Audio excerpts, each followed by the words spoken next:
quelqu'un te dit, je veux changer maintenant, qu'est-ce que tu fais? Tu lui refais confiance à nouveau sur toutes les choses sur lesquelles tu ne lui faisais pas confiance.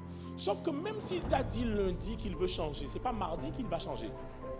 En d'autres termes, si tu mets ton espoir dans le changement en cette personne, elle va tellement te décevoir que quand elle te dit qu'elle va changer, tu n'y croiras plus. Or, ton espoir ne doit pas être placé dans la personne qui t'a dit qu'elle va changer, mais dans la capacité à Jésus-Christ à changer cette personne. C'est la raison pour laquelle, lorsque quelqu'un te dit qu'il va changer, le réflexe n'est pas de pouvoir replacer tes organes et ton espoir dans la vie de cette personne. Le réflexe est de dire merci Seigneur pour la décision que cette personne a prise. Un. Et deuxièmement, l'espoir que j'ai en toi, parce que lui ne change pas. Il est le même hier, aujourd'hui et éternellement. Alors l'espoir que j'ai en toi, Seigneur, de pouvoir le changer, devient mon carburant pour prier et intercéder pour que le changement devienne complet.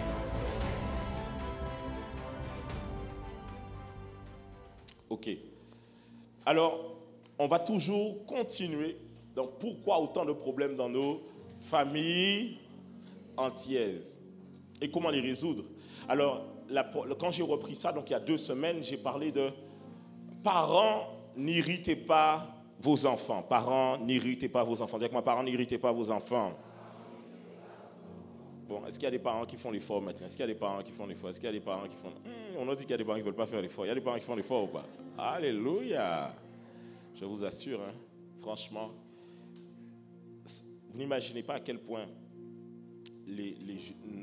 quand je dis les enfants, même les grands-enfants, hein, apprécient de voir que même dans notre position d'autorité, nous savons mettre de côté cette fierté d'être au-dessus pour pouvoir demander pardon et pour pouvoir s'humilier. Vous savez, souvent, si vous observez bien, dans la parole de Dieu, il y a des instructions que Dieu donne. Alors Dieu donne des instructions aux parents, aux enfants, il donne des instructions aux femmes et aux maris, il donne des instructions aux prédicateurs, aux pasteurs, mais aussi à l'assemblée. Et souvent, il est plus facile de pouvoir prêcher sur les instructions que ceux qui sont subordonnés doivent avoir envers leurs subordonnés. On est ensemble ou pas? Mais souvent, on ne se rend pas compte que nous aussi qui sommes peut-être en autorité dans un certain contexte, nous avons besoin de savoir nous humilier parce que comment ceux qui nous suivent apprendront à demander pardon et apprendront à marcher dans le pardon si nous-mêmes qui les menons, qui lidons, ne prenons pas le temps de demander pardon. On est ensemble? On a vu aussi honore ton père et ta mère. Ok. Alors, j'ai pris le temps de parler de ça parce que, bien évidemment, il y a des jeunes, pas seulement des jeunes et des moins jeunes, qui ont vécu dans un contexte où, malgré, sincèrement, c'est très difficile. Vous n'imaginez pas ce que certaines personnes vivent, les choses qu'ils rencontrent et le genre de parents qu'ils ont. Des fois, vous vous plaignez de vos parents alors que vos parents, ce sont vraiment des gens super gentils quand même, super cool. La seule chose que vous pouvez vous plaindre de vos parents, c'est que quand ils ont acheté des frites, ils n'ont pas pris frites de patates douces pour vous. La seule chose. Bon, il y a d'autres choses que vous pouvez vous plaindre, mais je vous assure, des fois, vous devez savoir célébrer vos parents. Est-ce qu'on peut acclamer le Seigneur pour les parents, s'il vous plaît?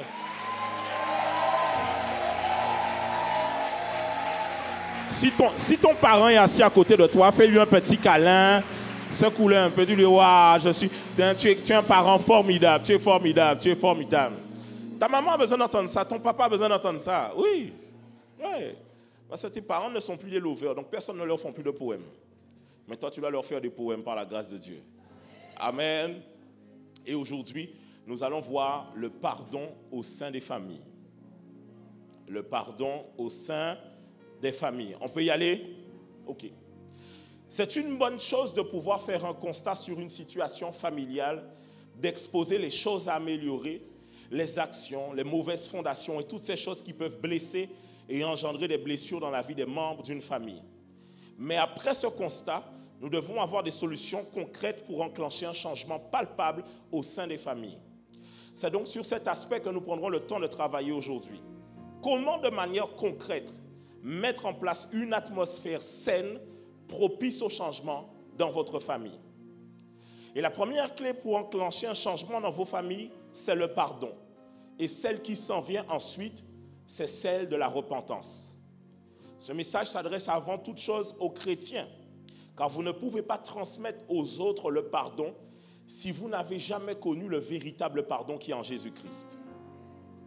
Alors chacun d'entre nous, nous connaissons cette fameuse prière de Matthieu chapitre 6 verset 9 où il dit, voici donc comment vous devez prier.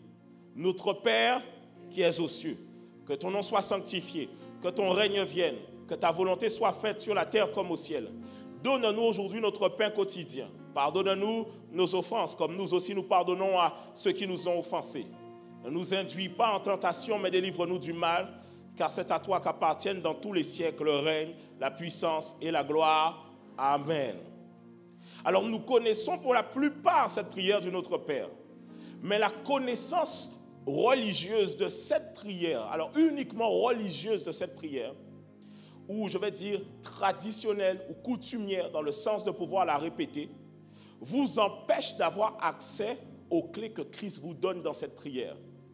Et vous oubliez que dans cette prière, il y a une partie très importante qui se dit « Pardonne-nous nos offenses, comme nous pardonnons à ceux qui nous ont offensés. » Et donc les chrétiens oublient que souvent, le pardon que Dieu nous octroie n'est pas sans conscience du pardon que l'on doit octroyer aux autres.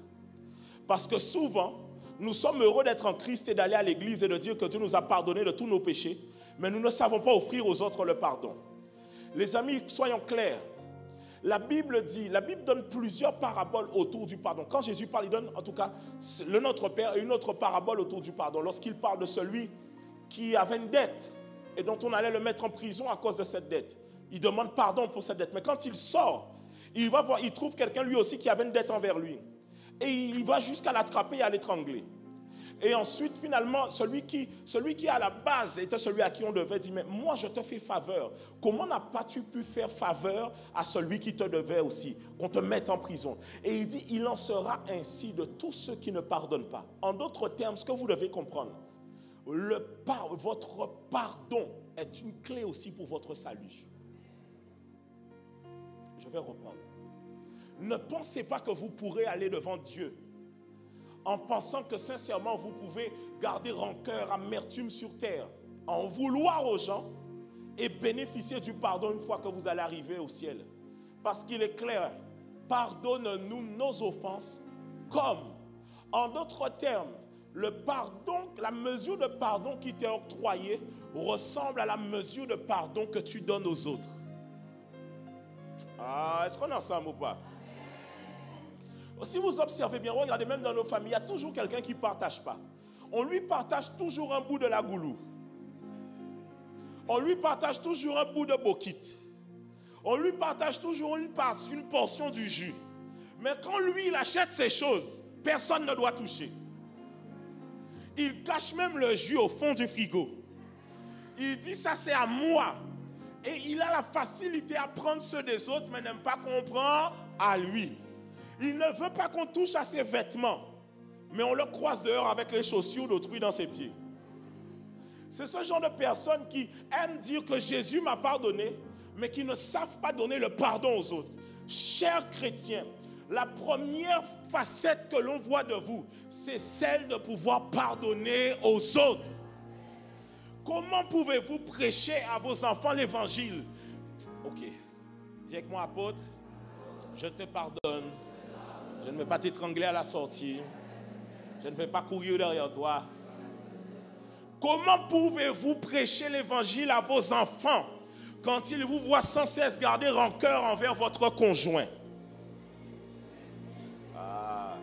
Est-ce que vous pensez que vos enfants sont indifférents à la rancœur que le mari peut avoir envers sa femme et que la femme peut avoir envers leur mari et penser que la vie peut continuer comme ça? Comment voulez-vous que vos enfants puissent croire que Dieu pardonne quand vous ne pardonnez pas votre femme qui a mis trop de sel dans le repas? Je prends un petit exemple parce qu'il y a pire. Il y a pire. Est-ce que je parle à quelqu'un? Comment pouvez-vous croire que vos enfants vont comprendre ce que Jésus veut faire dans leur vie lorsqu'ils voient qu'à la maison, il n'y a que rancœur, qu'amertume, que lourdeur, que chacun se surveille, chacun épingle chacun et personne n'est prêt à pardonner chacun? Le véritable évangile se vit d'abord à la maison. Le véritable évangile se vit d'abord à la maison. Même quand Dieu commence, il ne commence pas l'humanité d'un seul coup. Il commence une famille. Ça se vit d'abord à la maison. La Bible dit, celui qui n'a pas soin des siens est pire qu'un infidèle. Il est comme quelqu'un qui a renié la foi. Oui, pire. Pire qu'un infidèle. En d'autres termes, nous devons pouvoir aller remettre de l'ordre dans nos familles. Je ne parle des familles qui dépendent de toi. Je ne parle pas de ton cousin, de ton oncle, de ta tante qui ne dépendent pas de toi, qui font leur propre famille. Je parle de ta famille. Dis à ton voisin, ta famille. On est ensemble? Le pardon n'est donc pas une aptitude réservée à une élite de chrétiens, mais à tout chrétien, car le pardon en lui-même fait partie de la prière du Notre Père. Et ensuite, après la prière du Notre Père, voici ce qu'il dit. Matthieu 6, 14, juste après la prière du Notre Père, il dit, « Si vous pardonnez aux hommes leurs offenses, votre Père céleste vous pardonnera aussi. Mais si vous ne pardonnez pas aux hommes, votre Père ne vous pardonnera pas non plus vos offenses. » En d'autres termes, je vais vous poser une question pour qu'on puisse comprendre ensemble. Si vous mourrez aujourd'hui, est-ce que Dieu vous pardonne? Ok, allons-y. Alors, comment on peut faire pour pardonner alors? Comment on peut faire? Quelles sont les clés qu'on peut mettre en place? 1. Vous devez déjà, premièrement, être des gens qui aiment. Vous devez aimer les atmosphères de calme sain. Les atmosphères de calme sain. Alors, je dis calme sain, pourquoi? Parce que souvent, il peut y avoir le calme, mais c'est un faux calme. On a fait des compromissions pour avoir ce calme-là. Les amis, je vais prendre le cadre du mariage. Vous savez que dans le cadre du mariage, Dieu n'est pas intéressé à ce qu'il y ait de l'harmonie chez vous. Si l'harmonie ne dépend pas des valeurs de sa parole. Ok. Je sais que je vais peut-être faire grincer des dents. Mais si jamais dans le cadre de la famille, la paix qui est dans la famille, c'est parce que c'est la femme qui est chef de la famille, là, ici, là. C'est pas selon Dieu. Dieu n'est pas là-dedans. Oh. Parce qu'il y a des hommes qui ont capitulé pour avoir la paix des fois. Ils ont capitulé pour avoir la paix, je ne vais rien dire, je ne vais plus rien faire. Mon ami, c'est une fausse paix parce que ce n'est pas la paix selon les principes de Dieu. Dieu n'est pas intéressé par le résultat seulement. Il veut que tu lui démontres comment tu as trouvé le résultat en question. Si la paix dans ta famille, c'est que tes enfants montent sur toi, te parlent n'importe comment, et puis au final, parce que c'est vrai, il y a des enfants qui te parlent n'importe comment. Si tu réponds, eux-mêmes, ils ont envie de répondre aussi. Et qu'est-ce que certains parents font? Ils capitulent face aux enfants. Et puis, il y a la paix au final, puisque les enfants font ce qu'ils veulent. Mais il y a la paix, personne ne répond à personne. Au final, il y a quelqu'un qui domine sur quelqu'un d'autre. C'est une fausse paix. Il faut aimer le calme sain selon la parole de Dieu. Je précise, selon la parole de Dieu. Parce qu'il y a des gens, écoutez, effectivement, quand vous êtes dans le monde, vous n'êtes pas chrétien. Vous êtes dans le monde, chacun gère son foyer comme il veut. Mais quand on est chrétien, on gère son foyer selon la parole de Dieu. C'est soit on est chrétien, bon, je ne sais pas. Non, parce que les chrétiens beaucoup aimé la parole de Dieu, mais il y a des choses où ils disent à Dieu, ça ne va pas regarder. Ça regarde Dieu, puisque tu n'as plus de vie. Ce n'est plus moi qui vis, c'est Christ qui vit en moi. Tu n'as plus aucune vie. D'ailleurs, même, tu n'as même pas donné ta vie à Christ, parce qu'en réalité, tu n'es même pas vivant. Est-ce que... Oh, comme j'ai commencé doucement, vous pensez que j'avais oublié, hein? Je reviens, comme la Team Rocket. On est ensemble ou pas? Non. Le vrai calme, on veut le vrai calme. La Bible dit, heureux ceux qui procurent la paix, car ils seront appelés fils de Dieu. Maintenant, j'arrive. Il y a des chrétiens, malheureusement, vous n'aimez pas la paix. Il y a des gens, vous aimez trop l'atmosphère de guerre. Ça fait que quand vous rentrez dans la maison, vous êtes en mode, tiens, c'est trop calme. Je vais commencer par les parents. Il y a des parents, ils ne vont pas vérifier si le ménage est fait parce qu'il faut que le ménage soit fait. Ils vont vérifier si le ménage n'est pas fait parce qu'ils veulent une occasion de pouvoir babiller dans la maison. Parce que même quand le ménage est fait, ils trouvent un dernier ménage que tu n'avais aucune conscience que tu pouvais faire ce genre de ménage-là. Quel genre de ménage? Ou pas te péroter, c'est coco-là, pied coco-là. Mais depuis quand tu m'as déjà parlé de ça? Mais il sort la dernière cartouche. Pourquoi? Il a envie d'exprimer quelque chose et il veut un problème. Il y a des gens, je t'assure, je peux aller encore, je peux pousser encore un peu plus loin. Il y a des maris, ils aiment beaucoup trop les problèmes. Oh, ils aiment beaucoup trop les problèmes. Ils aiment beaucoup trop les problèmes. Et souvent les maris, écoutez-moi bien, souvent je vais vous dire une chose. Nous sommes des gros bébés des fois. Ah, oh yes. Ouais. On va démystifier le baby daddy. Pourquoi nous sommes des maris des fois? Nous sommes des maris des fois parce que, des bébés des fois, parce qu'en fait, on est là à la maison, hein? Madame fait le ménage, ok, donc elle prend soin de la maison, elle prend soin des enfants, mais on veut qu'elle prenne soin aussi de nous. Ouais, elle prend soin de nous. Donc elle fait le repas, elle fait tout ça. Et puis quand elle se rate sur quelque chose, on est encore exigeant, sans pour autant se dire, mais elle donne déjà tellement. Déjà, je vais l'aider là-dedans, et je précise, je vais l'aider. Parce que cette génération veut vous faire croire que quand on arrive sur certaines choses, on n'aide pas parce qu'on fait partie du foyer. Les amis, dans le cadre de la parole de Dieu, chacun a son rôle. En d'autres termes, quand une femme paye pour certaines choses, elle ne participe pas, elle aide. Parce qu'en général, c'est l'homme qui est censé pourvoir. Oui, il faut dire chacun là où chacun. Oui. Oui.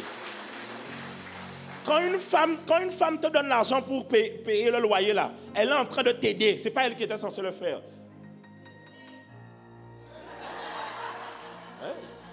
Oui. Quand une femme te donne de l'argent, t'imagines une femme te donne de l'argent pour aller faire des courses. Elle est en train de t'aider. Elle est en train de t'aider. Il faut dire merci bébé. Mais quand ton mari aussi fait le ménage, il est en train de t'aider. Ne rentrez pas dans ce que cette génération veut vous dire. Cette génération veut vous faire croire que dans le couple, tout le monde est mélangé, il n'y a personne. Les amis, dans le couple, il y a des gens qui ont des responsabilités. Écoutez, il y a des gens qui ont... Est-ce qu'un mari ne peut pas faire le ménage? Oui, mais si tu veux le faire, fais-le. Ce n'est pas ce que je dis. Mais ce que je dis, ne prenez pas ce que le monde vous dit pour amener ça dans votre foyer. Si après vous vous mettez d'accord ensemble, d'accord. Mais ne prenez pas ce que le monde vous dit pour amener ça dans votre foyer. Non, jamais. Alors, souvent, ce que vous devez comprendre, c'est que nous les hommes, je reprends maintenant. Au lieu des fois de pouvoir aider, on se plaint de certaines choses qui ne sont pas faites parce qu'on aime que tout soit bien fait pour nous. Les gars, elle est déjà elle a déjà porté les enfants. Franchement, sincèrement, franchement, il y a des enfants, ils sont lourds. Il y a une catégorie de bébés, quand tu as ça dans ton ventre là, tu sais...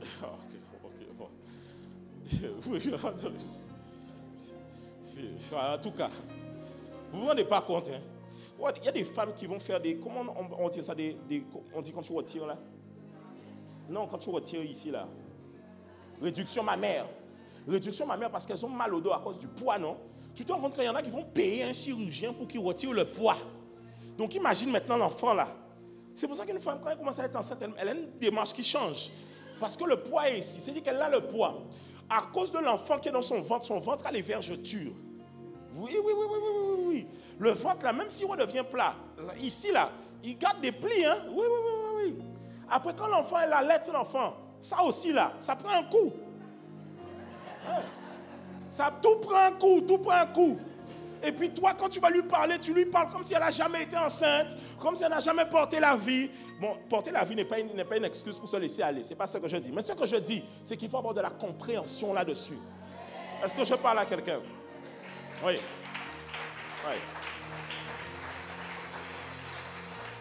Alors, cher mari, souvent nous devons pouvoir savoir procurer la paix. Pouvoir se poser la question, est-ce que le sujet va amener la discorde ou pas?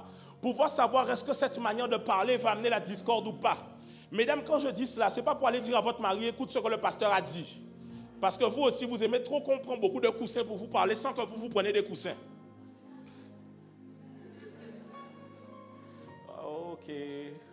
Ok, il faut que j'avance. Alors, ce que je veux dire par là, c'est qu'on doit d'abord être quelqu'un qui aime le calme. Est-ce que tu aimes le calme chez toi?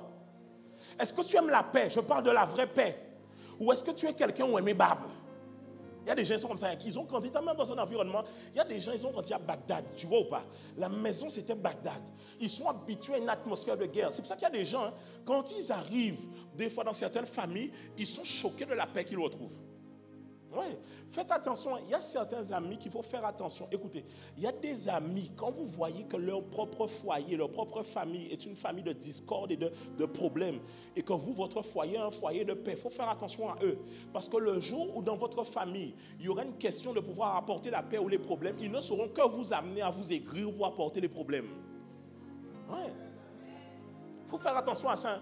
Cher homme, n'allez jamais prendre des conseils chez un homme qui n'a pas la paix dans son foyer. S'il n'a pas la paix dans son foyer, comment va-t-il amener la paix dans votre foyer? Chère femme, faites attention à ce genre d'amis qui elles-mêmes sont célibataires depuis 40 ans et qui veulent vous donner des conseils sur votre propre foyer, sur un mari, sur des enfants, lorsqu'elles ne savent pas elles-mêmes construire elles-mêmes un propre foyer. Être célibataire n'est pas un problème, mais il y a des célibataires, ils ne se remettent jamais en question de pourquoi ils sont célibataires.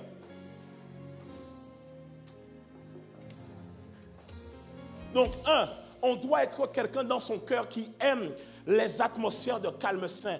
2, on doit accepter que les gens ne sont imparfaits. Ils ne sont pas parfaits. Les gens sont imparfaits. La Bible dit car tous sont péchés et sont privés de la gloire de Dieu et ils sont gratuitement justifiés par sa grâce, par le moyen de la rédemption qui est en Jésus-Christ. Souvent, on aurait dit que pour vous, le fait que les gens fassent des erreurs, c'est un scoop. Les erreurs des gens viennent vous rappeler qu'ils sont des hommes et des femmes. Les erreurs des gens vous rappellent qu'ils sont des êtres humains. Et vous ne voulez jamais donner l'opportunité à quelqu'un de faire mal. Je ne parle pas ici de choses criminelles, s'il vous plaît. Les choses criminelles, c'est pas aller gérer ça avec là où on gère les crimes. Ici, là, je parle spécifiquement de traits de caractère, de manière de parler, de mauvais systèmes de pensée. Les gens sont imparfaits. Les gens sont imparfaits. Troisièmement, il faut accepter d'aborder des sujets difficiles. Parce que dans nos familles, il y a des sujets que l'on n'aborde jamais. Chers parents, sincèrement, prenez le temps de vous asseoir avec vos enfants pour leur expliquer de manière précise et concise quel est le genre de vie que vous avez eu, l'éducation que vous avez eue, les challenges que vous avez rencontrés, les choses que vous ne voulez pas que vos enfants puissent répéter. Des fois, vous dites à vos enfants, par exemple, je te donne un exemple, ta fille vient te présenter un gars. Toi, tu sais pourquoi tu ne veux pas le gars là, parce qu'il te rappelle des gars que tu as connus, des choses, il a des choses qui te rappellent certaines choses, et tu sais où est-ce que ça va mener. Tu fais que lui dire, non, il n'est pas bon. Mais explique-lui, ma fille, tu sais, moi, à mon époque, j'ai rencontré un gars comme ça, et ce genre de signe-là, voilà, utilise red flag, ils aiment bien ça. Tu dis, ça c'est des red flags, ça c'est des red flags, ça c'est des red flags. Même quand tu vas parler à ton garçon, des fois, vous voulez juste dire à vos enfants ça comme, il faut vous leur dire A, B, C, D, mais expliquez-leur, parlez avec eux, expliquez pourquoi réellement, des fois, vous êtes comme ça. Et même des fois, vous avez envie de changer, mais expliquez aussi à vos enfants que, sincèrement, vous faites des efforts. Ils sont en âge des fois de comprendre. Ou bien vous voulez que vos enfants aillent chercher l'accès à des réponses à ces sujets difficiles dans le monde.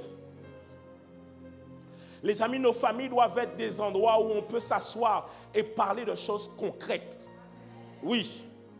Pourquoi dans notre famille, on a beaucoup de personnes qui boivent? Oh yes.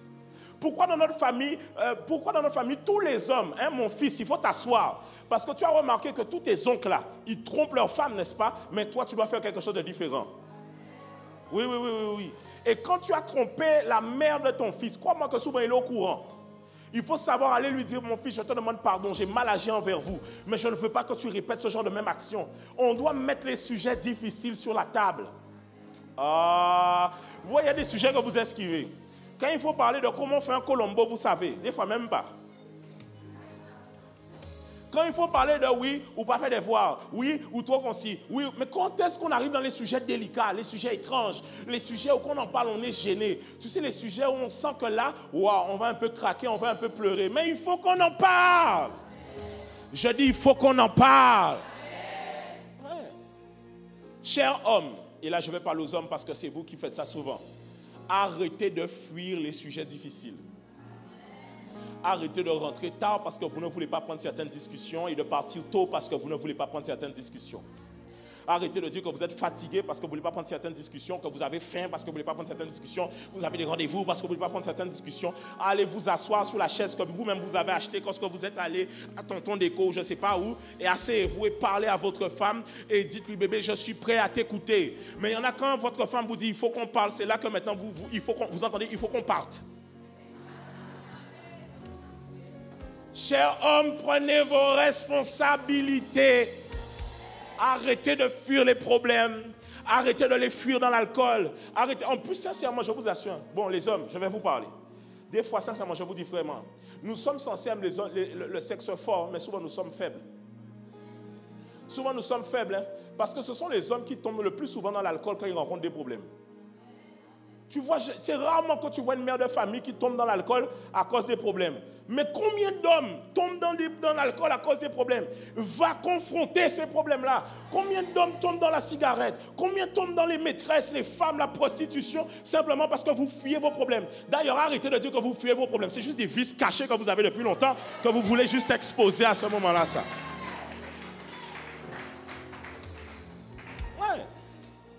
Quand on est un homme, on ne fuit pas les discussions difficiles. On s'assoit, ça serre le cœur, on reste là. En plus, tu sais, les femmes, hein, elles ont besoin que tu les écoutes de A à Z. Et dans A à Z, là, il n'y a pas seulement 20, combien de lettres il y a dans l'alphabet? 27, 26, 26. Pas dit 26 lettres. Toi, dans A à Z, là. Alphabet des femmes, il y a A accent aigu, accent grave.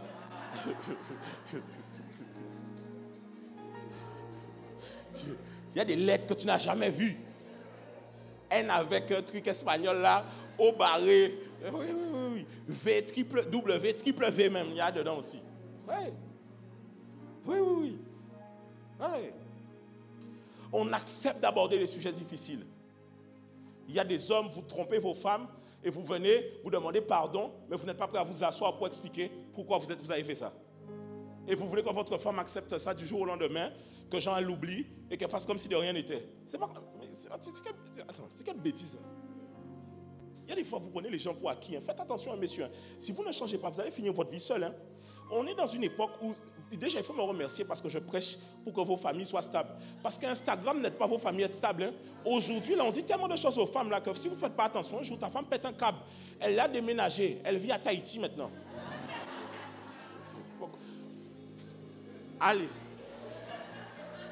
Allez, prenez tout pour acquis. Pensez que vos enfants, en fait, pensez que les générations d'avant, c'est les générations de maintenant. On est dans une époque où les gens ghostent les gens. Hein. C'est-à-dire que vos enfants vous voient comme des gens toxiques des fois. Hein. C'est-à-dire que si vous ne changez pas, un jour, vous faites que rentrer à la maison, tout le monde a disparu. Mais ça aura bien zinzin, hein. Parce que toi-même, tu réfléchis, qui j'en sais me bla fait pour disparaître? Ta femme t'a toujours dit que viens m'aider à déplacer les meubles. Mais quand il est parti, elle a trouvé moyen pour partir avec les meubles. Il faut continuer à prendre les gens pour acquis. Souvent, les hommes, on prend les gens pour acquis. Et puis, tu penses que genre... En fait, il y a des hommes qui se disent, de toute façon, en j'abaye toi, Timoun, quand il a changé, qui mounique maillé. Tu crois qu'il y a des femmes qui ne sont pas prêtes à rester célibataires jusqu'à ce que Jésus revienne? Tu crois qu'il y a des femmes qui ne sont pas prêtes à rester célibataires? Il y en a, elles sont prêtes à rester célibataires jusqu'à ce que Jésus revienne. Faut pas blaguer, hein? Je vais vous parler. Là où vous ne vous rendez pas compte que vos femmes, des fois...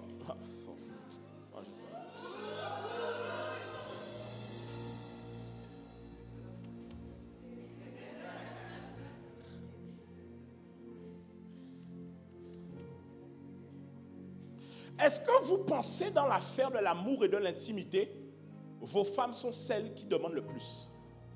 Quand elles arrivent à un niveau où psychologiquement vous les avez beaucoup atteintes, elles n'en ont que faire de toute façon, elles savent que vous ne savez même pas donner cette affection-là. Donc, partir et vous laisser là, c'est simple pour elles. Donc, messieurs, changeons ensemble. Oui. Tu sais, quand Jésus a dit, il faut manger ma chair, boire mon sang, les disciples ont dit, à qui ouillons-nous, tu as les paroles de la vie. Est-ce que tu es sûr que ta femme peut dire ça? Je vais encore vous poser une autre question. Messieurs, est-ce que si votre femme avait le choix, elle serait restée avec vous?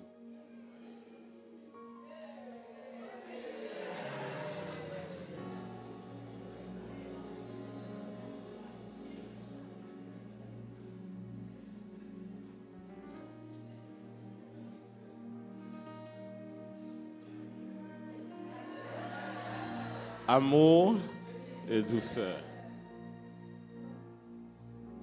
La Bible dit, si ton frère a péché, va et reprends-le entre toi et lui seul. Si tu écoutes, tu as gagné ton frère. C'est valable dans le foyer. Souvent, vous voyez votre conjoint, votre conjointe, vos enfants qui ont fait un truc qui vous frustre. Vous ne dites rien. Et puis vous amassez ça pendant longtemps et un jour, dans une discussion, vous ressortez des choses qui datent de l'époque des dinosaures. Ouais. Il y a des gens, tu crois qu'ils sont en paix avec toi jusqu'au jour où tu babilles. Ils te sortent des trucs que toi-même, tu te dis, moi ça me choque. Donc pendant tout ce temps, on a été au restaurant ensemble, on a été au cinéma ensemble, on a voyagé, on s'est dit je t'aime. La dernière fois même, quand on s'est regardé dans les yeux comme ça, là, on s'est plongé dans le regard. Mais pendant tout ce temps, tu avais ça contre moi. Donc tu n'as pas été capable. Il y en a, en fait, il y en a... J'essaie à chaque fois de travailler comment je vous dis les choses. Il y en a, vous faites preuve de lâcheté. Une vraie lâcheté. La lâcheté d'aborder certaines choses difficiles. Et vous savez que ce que les gens ne savent pas, c'est que la souffrance de tout leader, c'est d'accepter de parler, d'aborder les choses qui sont les plus difficiles. Vous savez, la première peine d'un leader, c'est par exemple, quand tu es un leader, tu dois savoir reprendre les gens. Vous savez, il y a des gens qui reprennent les gens de manière maladive parce qu'ils ont des problèmes avec eux-mêmes. Mais quelqu'un de sain, il a du mal à reprendre les gens au départ. Parce qu'en fait, il a l'impression que je vais remettre les gens en question sur qui ils sont, mais moi-même, je ne suis pas parfait, machin, moi-même, je ne suis pas... Tu vois, donc, regardez bien. Dans une famille, vous avez toujours qui demande, toujours quelqu'un qui dit, qui va aller lui dire. Parce que c'est difficile d'aller dire aux gens certaines choses. Il y en a, ils disent, moi, qu'est-ce dit? Parce qu'ils aiment trop mal parler, c'est tout. Ce n'est pas une question qu'ils aiment la paix, ils aiment juste mal parler. Mais il y en a, profondément, ils se sentent mal face à ça. Ouais. Ensuite, apprendre à aborder les discussions difficiles avec sagesse et amour. Un homme violent excite des querelles, mais celui qui est lent à la colère apaise les disputes. Il y en a, le problème, ce n'est pas que vous ne voulez pas accepter de parler des choses difficiles, mais vous avez une manière d'aller parler des choses difficiles. Il y en a, au lieu de dire, chérie, assieds-toi, il faut qu'on parle. Hé, j'entends là, nous quoi. C'est une bataille, c'est une guerre. On aurait dit que pour vous, en fait, vous savez pourquoi? Souvent, quand vous avez grandi dans une famille avec la colère, la rancœur, l'amertume, vous avez l'impression que si vous abordez un sujet sans mettre la colère dedans, vous avez perdu. Vous avez l'impression d'être faible. Parce que vous vous dites, je ne vais pas en plus de ça lui donner le luxe d'aborder ça tranquillement. Mais les amis, sincèrement, si vous abordez des sujets, regardez, tu vas voir quelqu'un, tu lui parles d'un sujet difficile. Tu sais que c'est déjà honteux pour lui. Oui. Imaginons que tu vas dire à ta femme, bébé, tu parles trop. Tu parles trop. Oh. Tu parles trop. Oh. Ou tu dis à ton mari, parce qu'il y a des maris aussi, chérie,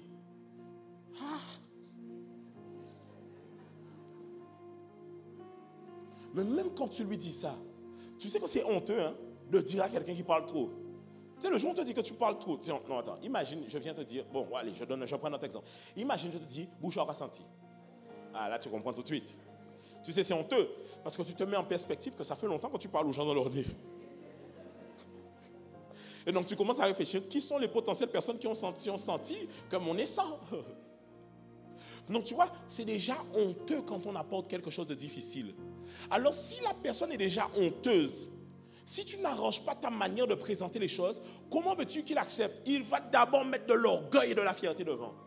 C'est comme ça que vous avez des gens, même quand ils savent qu'ils ont tort. Pourquoi? C'est honteux. Donc, ils veulent quoi? Requinquer leur fierté et montrer qu'ils ne se laissent pas faire. Donc, vous devez, mesdames, quand votre mari vous montre qu'il sait s'humilier, demander pardon, ne montez pas sur lui. Parce qu'en fait, vous n'imaginez pas la fierté que ça lui demande là tout de suite. Parce qu'il est le chef, mais il doit s'abaisser. Chers enfants, quand vos parents vous montrent qu'ils veulent changer, ne soyez en mode eux. Non. Vos parents vous montrent qu'ils veulent changer. Ouais. En plus, c'est difficile quand c'est toi qui es en position d'autorité, d'aller t'abaisser. Mais il y a des gens, la moindre occasion que tu leur donnes de t'abaisser, ils veulent profiter de ça. C'est la raison pour laquelle, lorsqu'on aborde des sujets difficiles, on le fait avec sagesse et avec amour. Oui, sagesse et amour. On est ensemble? 5e point.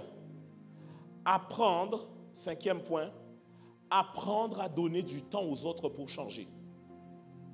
Le changement des autres ne viendra pas du jour au lendemain. C'est la raison pour laquelle sachez où placer votre espoir lorsqu'un proche décide de changer. Je vais vous expliquer pourquoi. L'espoir ne se positionne pas dans la personne qui décide de changer, mais dans la capacité à Christ de changer cette personne. Vous me suivez ou pas? C'est ainsi que l'espoir devient le carburant pour la prière et l'intercession en faveur de cette personne. Parce que quand quelqu'un te dit « je veux changer maintenant », qu'est-ce que tu fais?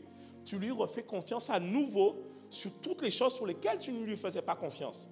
Sauf que même s'il t'a dit lundi qu'il veut changer, ce n'est pas mardi qu'il va changer. En d'autres termes, si tu mets ton espoir dans le changement en cette personne, elle va tellement te décevoir que quand elle te dit qu'elle va changer, tu n'y croiras plus.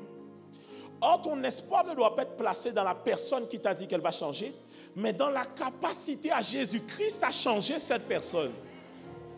C'est la raison pour laquelle, lorsque quelqu'un te dit qu'il va changer, le réflexe n'est pas de pouvoir replacer tes organes et ton espoir dans la vie de cette personne.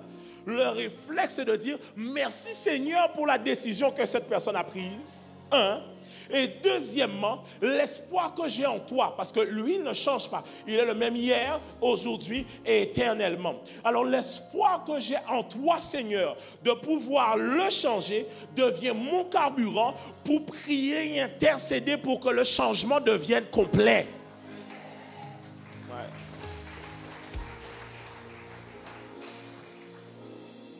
Alors vous devez apprendre à donner du temps aux autres pour changer. Les gens ne changent pas comme ça.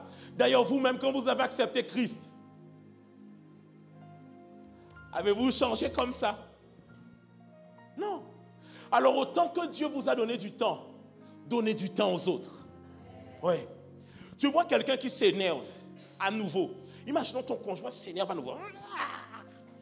Il fait super saiyan à la maison. C'est ça. Quelle est la mauvaise réaction? Ah! Ou quand encore fâché, ou comment c'est l'estomac, comment on monte. Mais là, pourquoi tu le titilles?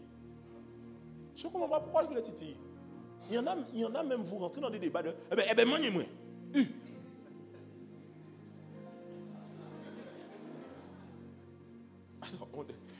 On est sur le bloc ou on est à la maison? Je comprends. Attendez, je comprends.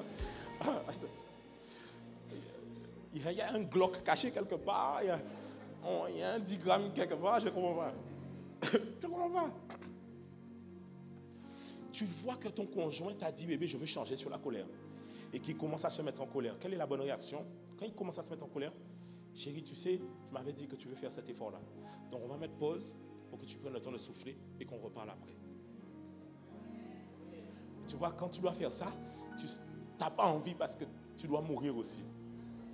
Parce qu'en fait, vous n'aimez pas la paix, vous aimez avoir raison.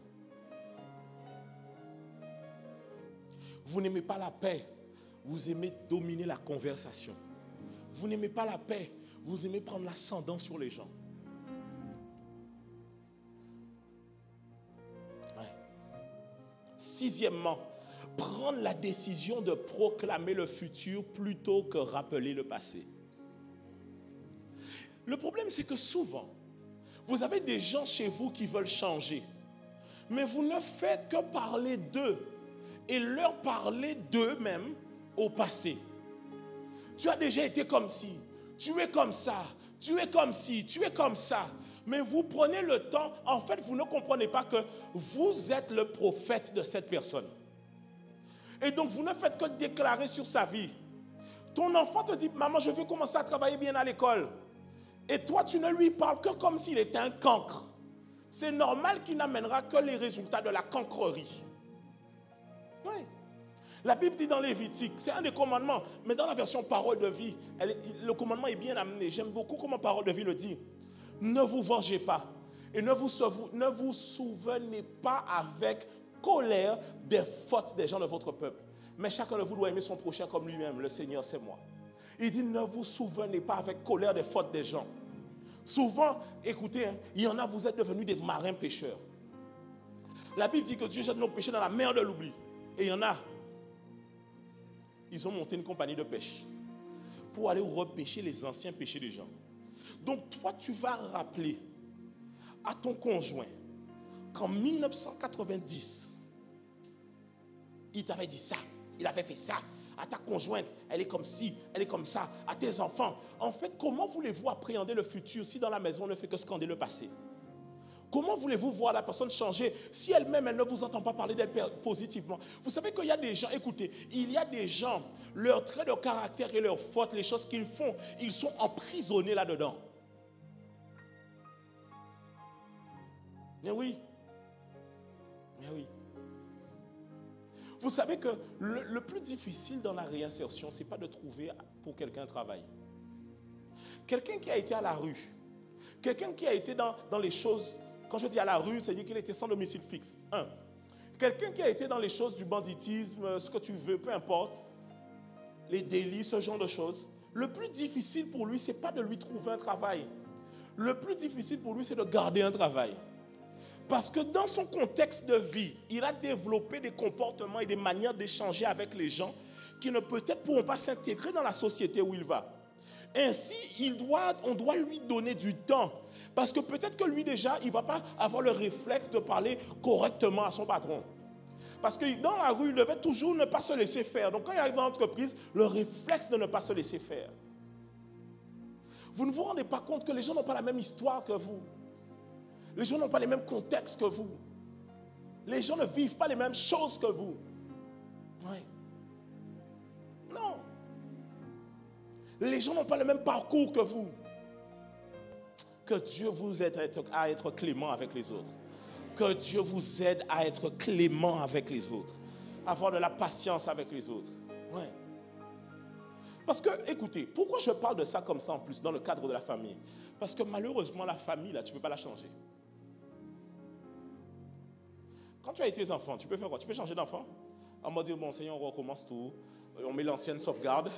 On revient au point de sauvegarde précédent. Au moment où je n'avais pas d'enfant, allez, hop, on recommence tout. Quand tu as tes parents, tu peux faire quoi? Guys, à part quand vos parents, dans des cas extrêmes, font des choses graves, vous ne pouvez pas vous séparer d'eux comme ça. Hein? Même votre conjoint, on ne se sépare pas de son mari et de sa femme comme ça. Ouais. Alors à partir d'aujourd'hui, que nous puissions devenir ceux qui proclament le futur dans la vie de nos familles. Que nous puissions devenir ce que nous voulons voir chez nos femmes, chez nos maris. Que nous puissions devenir ce que nous voulons voir chez nos enfants. Que nous puissions devenir réellement ceux qui apprennent à annoncer ces choses. Mon fils, tu es un homme intelligent. C'est juste que tu passes par une période difficile, mais je crois que tu vas pouvoir réussir et que prochainement tu auras de meilleures notes. Même si c'est 0,5 qui l'amène en plus sur la prochaine note. Gloire à Dieu pour ta vie, mon fils. Ma femme, je crois que tu es une femme organisée. Je crois que tu es une boss lady, bébé. En fait, c'est juste parce que tu passes par un moment difficile. Hein. Mais tu sais que toi, vraiment, je sais que tu es capable de diriger des entreprises. Tu vois, quand tu dis, c'est fait, ah bon, bébé? Ah bon? Je sais pas. Mon mari, je t'assure, tu t'es juste un peu laissé aller. Mais si tu refais un peu le sport, je sais que tu peux gagner Mister Olympia, bébé. Je sais. Tu as le physique pour ça. Tourne-toi un peu. Waouh.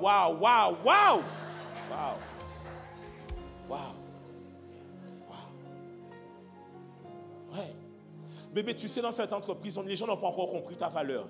Ne sois pas orgueilleux, mais sois conscient quand même que tu as de la valeur, chérie. Parce que moi, je me rends compte de l'apport que tu as apporté dans notre vie. Regarde ce que tu as fait pour les enfants. Regarde ce que tu as fait pour moi. Je suis devenue une femme meilleure en étant avec toi. Je suis devenu un homme meilleur en étant avec toi. Est-ce qu'on peut pas proclamer quelque chose de différent? En fait, écoutez, je vous donne un exemple. Quand vous voyez votre conjoint qui ne fait sans cesse vous rappeler ses qualités, c'est parce que c'est une manière pour lui de se gonfler l'estime parce que vous-même, vous ne lui remplissez pas la coupe émotionnelle.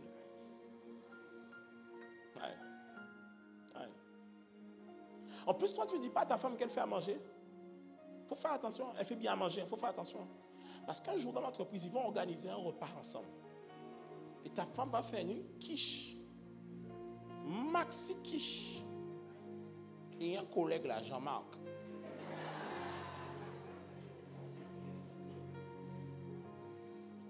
Il va arriver voir ta femme et dire, Roselyne, tu as cuisiné quoi toi? Parce que moi, c'est ta nourriture que je veux. Arrête, Jean-Marc. Au couillon, hein, Jean-Marc. Donc, Jean-Marc te dit, Roselyne, moi, c'est ton repas que je veux goûter. Et quand il goûte la quiche, il dit, waouh, ah ouais, Roselyne. Quand j'ai mangé ta quiche, j'ai fondu comme les oignons qui fondent dedans. Tu dis ça? sais, elle réagit. Toi, tu dirais, mais pourquoi elle a réagi comme ça? Mais tu lui dis rien. Donc, un gars qui lui dit ça, elle commence à dire, ah bon? Eh bien, si tu aimes bien, lundi, je vais faire une autre pour toi. Et puis, elle se dit, non, je vais quand même faire d'abord pour mon mari. Elle rentre à la maison, elle fait la quiche. Oh là, où est-ce que ces oignons, là? Ça pas ni goût, puis tu n'as pas local, ou quoi, ça ni pesticide là-dedans. Ça ni chlordécone, ça ni chlordécone. Il faut en être... Non. Ah. Elle voit Dagobert, son mari, et Jean-Marc, le collègue. Elle a envie de te dire, hein, mais elle ne te dit pas, hein, elle a envie de te dire, où ça, Jean-Marc goûtait quiche là, et il valait toutes. Mais elle ne te dit pas ça, elle te fait.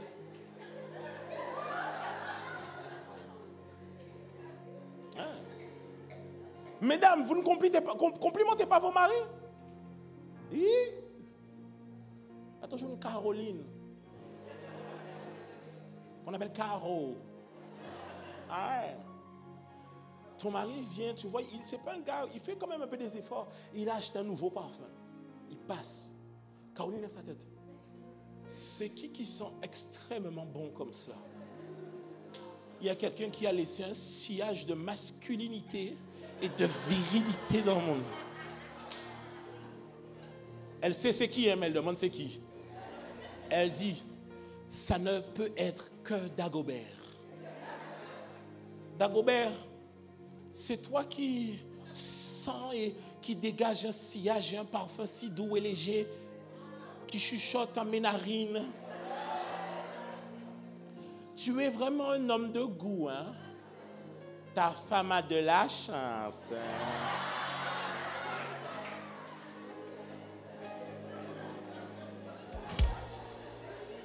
Elle le travaille au corps à corps. Dagobert a faibli. Depuis dans la Caroline.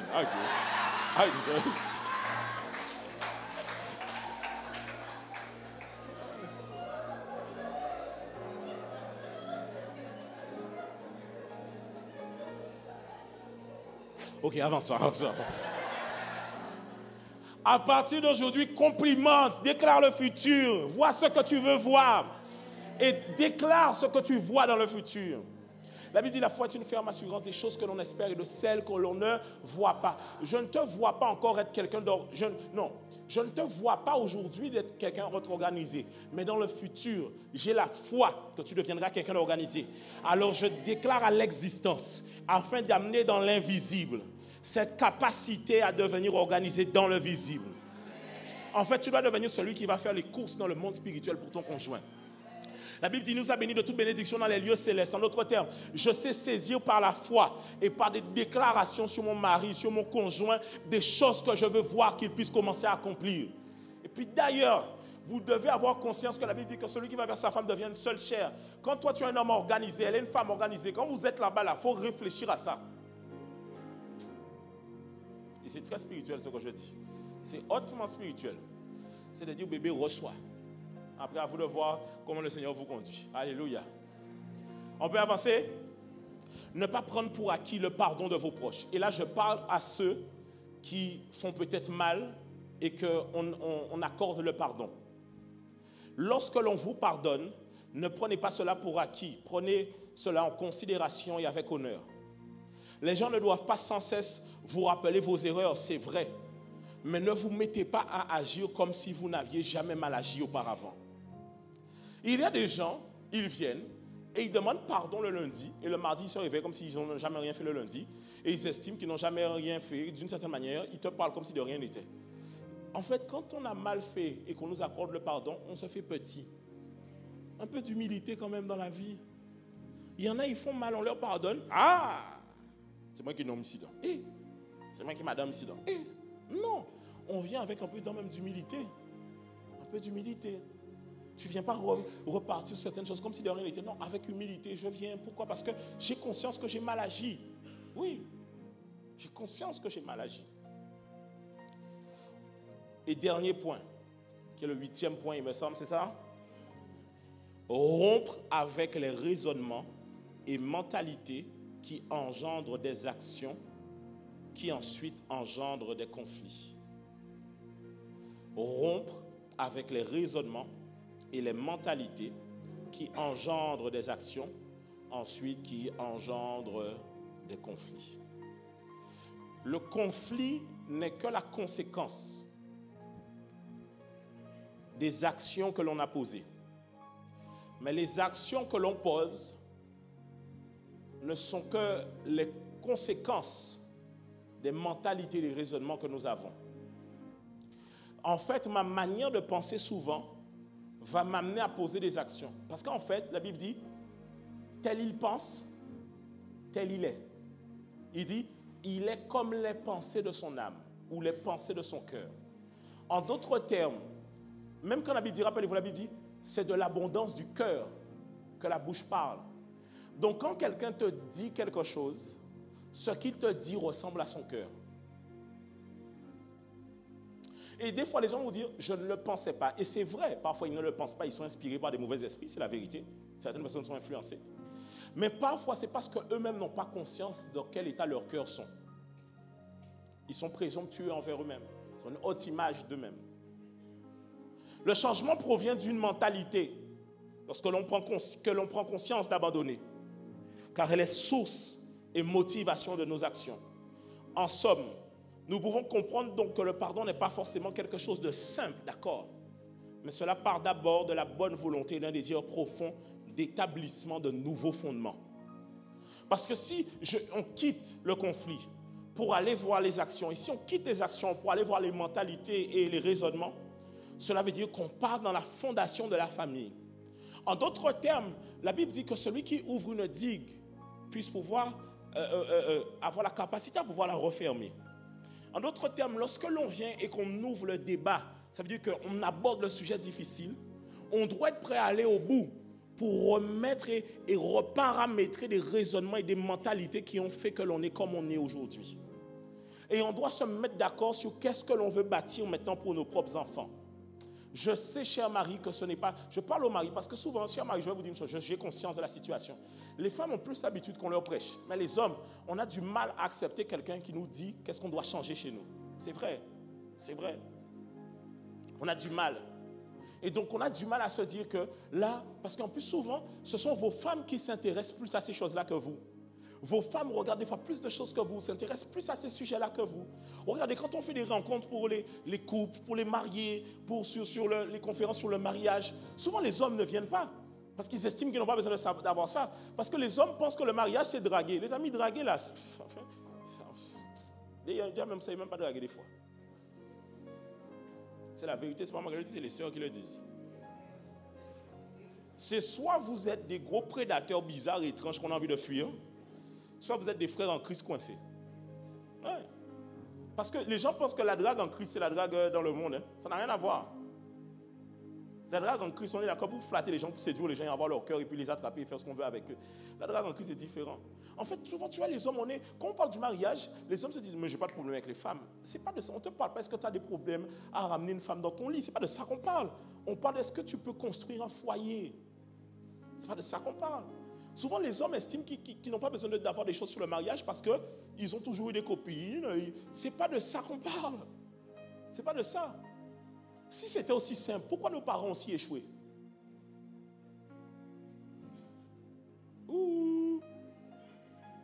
Si c'était aussi simple, pourquoi nos parents ont tant échoué? Pourtant, nos papas, c'était des grands dragueurs. Hein? Tu n'as pas vu les photos de ton père quand il avait 20 ans, 30 ans? Afro, pantalon pas de def. Bob Marley, tu as vu ça? Ouais. Toi, tu blagues avec ton père, mais tu ne sais pas que peut-être ton père, c'était le choco de la ville. Hein? Il ne t'a rien dit. Hein? Des fois, c'est les mamans de la vie qui peuvent te dire ça. J'avais une maman comme ça, elle m'a dit, ah ouais, ton oncle, il avait une décapotable. J'ai dit, tantine, je n'ai pas besoin de savoir.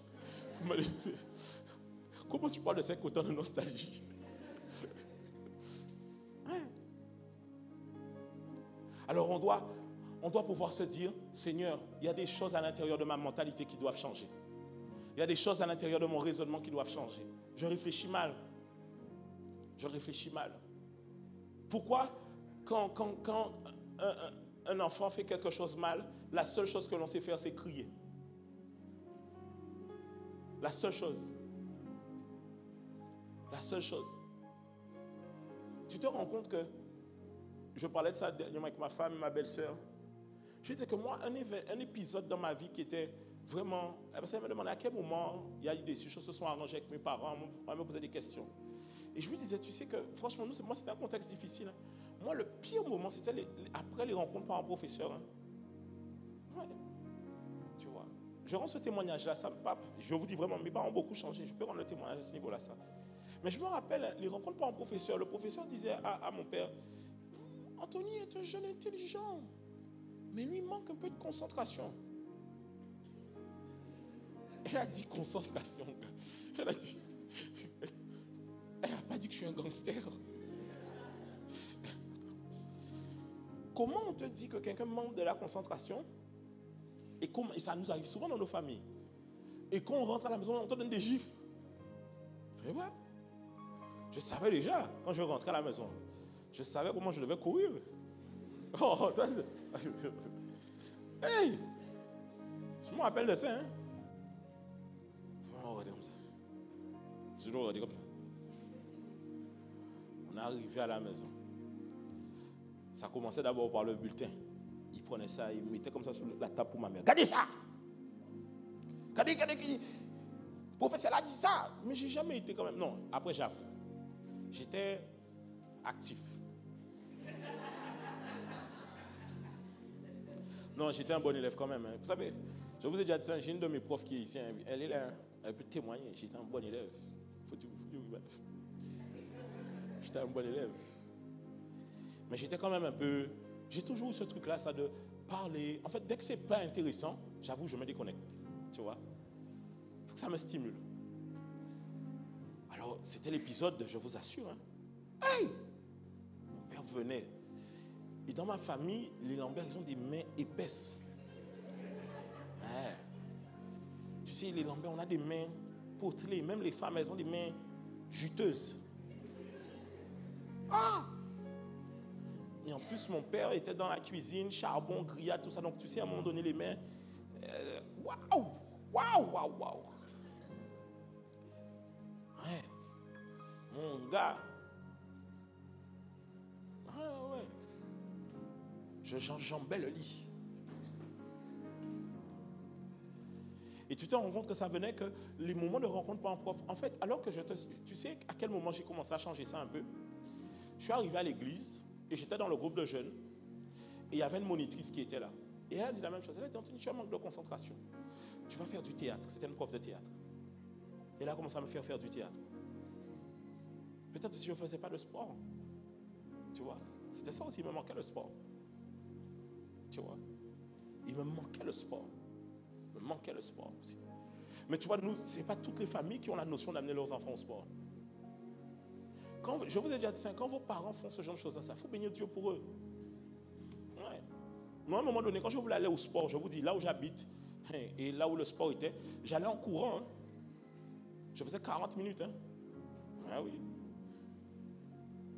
Alors tu vois qu'il y a des choses comme ça, ça peut, tu vois, tu peux avoir ça comme réflexe demain. On dit de ton enfant, ah lui manque ci, lui manque ça. Première chose, j'ai dit une bataille, une gifle. Une gifle. Pow, bim, boum. Je ne parle pas quand l'enfant parle mal, c'est pas de ça que je parle, il agit mal, c'est pas de ça que je parle. Mais tu vois, des fois, c'est juste qu'on a à comprendre ta particularité. Mais comme on ne prenait jamais le temps de comprendre ta particularité, toi aussi, tu ne prends jamais le temps de comprendre la particularité. Tu te dis que les gens vont comprendre simplement comme ça. Il y a des gens, les amis, vous pouvez crier comme vous voulez, vous les tapez comme vous voulez, ils ne vont jamais changer. Au contraire, ils vont s'endurcir sur les coups. Ouais.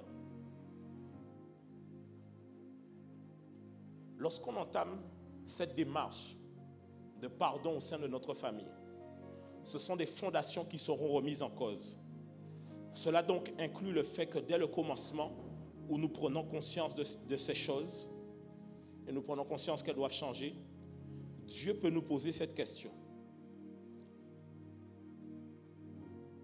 Effectivement, j'ai prêché, parents, n'héritez pas vos enfants, honore ton père et ta mère. La question que Dieu veut nous poser, à nous qui avons écouté ce message, pourquoi nous avons dit amen à ces messages? Parce que nous avons un désir de vengeance et que nos parents entendent enfin la vérité, ou bien parce qu'il y a un désir empreint de l'amour de Dieu dans notre cœur, de vouloir réellement voir un changement et de voir des nouveaux fondements établis au sein de nos familles. Est-ce qu'au travers de cette série, la chose que vous allez faire, c'est écoute ce message-là, parce que vous voulez avoir quelqu'un qui amène la parole par procuration pour vous? Tu as entendu? Regarde ce que le pasteur a dit. Ou est-ce que vous voulez qu'on aborde ces messages-là parce que vous voulez voir de vrais changements dans votre famille? Ainsi, le pardon et la repentance, à eux deux, amènent une véritable remise en question des fondements qui ont bâti notre famille pour pouvoir mieux faire. Sans le pardon, sans la repentance, il n'y a pas de changement notoire sur un long terme. C'est la raison pour laquelle chacun d'entre nous, nous devons prendre conscience que Dieu a un travail profond à faire dans nos familles. C'était mon message pour vous.